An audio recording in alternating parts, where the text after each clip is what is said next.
అంటాడు, ఈరోజు నేను మహా వాళ్ళ ఆఫీస్కి వెళ్ళాను అన్నయ్య.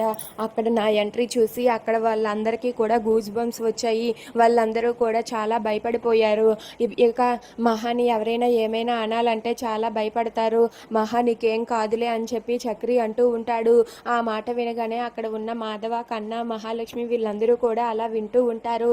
ఇక ఆ మాటలు అలా చక్రి ఇంకా ఎక్కువగా మాట్లాడుతూ ఉంటే ఇంతలో మహాలక్ష్మి అయితే ఆ కాఫీ కప్ని పక్కన పెట్టి మీకు అసలు బుద్ధుందా అని చెప్పి చాలా గట్టిగా అరుస్తుంది. ఆ మాట వినగానే చక్రి ఒక్కసారిగా అలా ఉండిపోతాడు.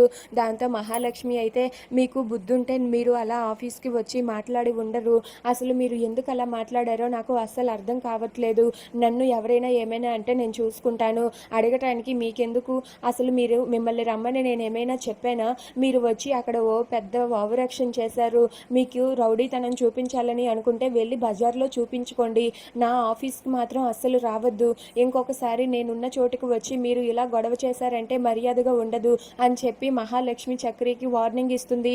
ఆ మాట వినగానే చక్రి, మాధవ, అక్కడే ఉన్న కన్నా వీళ్ళందరూ కూడా ఒక్కసారిగా షాక్ అయ్యి అలా ఉండిపోతారు. దాంతో మహాలక్ష్మి అయితే మీరు ఇంకెప్పుడు కూడా ఇలా నేనున్న చోటుకు వచ్చి బజారు వాళ్ళ ప్రవర్తిస్తే మర్యాదగా ఉండదు అని చెప్పి అంటూ ఉంటుంది. ఇక ఆ మాట వినగానే చక్రికి చాలా బాధ అనిపించి అసలు నేను ఇక్కడ ఉండడం కరెక్ట్ కాదు అని చెప్పి చక్రి వెంటనే ఇంట్లో నుండి బయటికి వెళ్ళిపోతాడు. దాంతో అక్కడ ఉన్న కన్నా, మాధవ అయితే అలా మౌనంగా చూస్తూ ఉంటారు.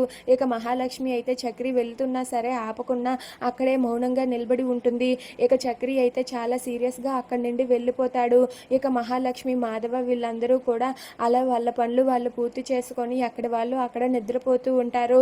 ఇక చక్రి అయితే అలా కారులో వెళ్ళిపోతాడు. ఇక మహాలక్ష్మి అయితే ఇంకా చక్రి రాలేదేంటి, పడుకున్నాడా ఒకవేళ అని చెప్పి అక్కడికి వెళ్ళి చూస్తుంది. ఇక అక్కడ ముగ్గురు అన్నదమ్ములు మాత్రమే పడుకొని ఉంటారు. అది చూసి మహాలక్ష్మి అయితే ఏంటి ఇంకా రాలేదు, ఎక్కడికి వెళ్ళుంటాడు అని చెప్పి ఆలోచిస్తూ ఉంటుంది. ఇక అలా ఆలోచిస్తూ ఉండగా చక్రి అయితే అక్కడే ఇబ్బంది పడుతూ కారులోనే అక్కడే బయట నిద్రపోతూ ఉంటాడు. మహాలక్ష్మి ఎప్పుడు పిలిస్తే అప్పుడే ఇంటికి వెళ్తానని చెప్పి చక్రి అయితే తన మనసులో అనుకుంటూ కారు ఒక పక్కన పార్క్ చేసి అక్కడే నిద్రపోతూ ఉంటాడు.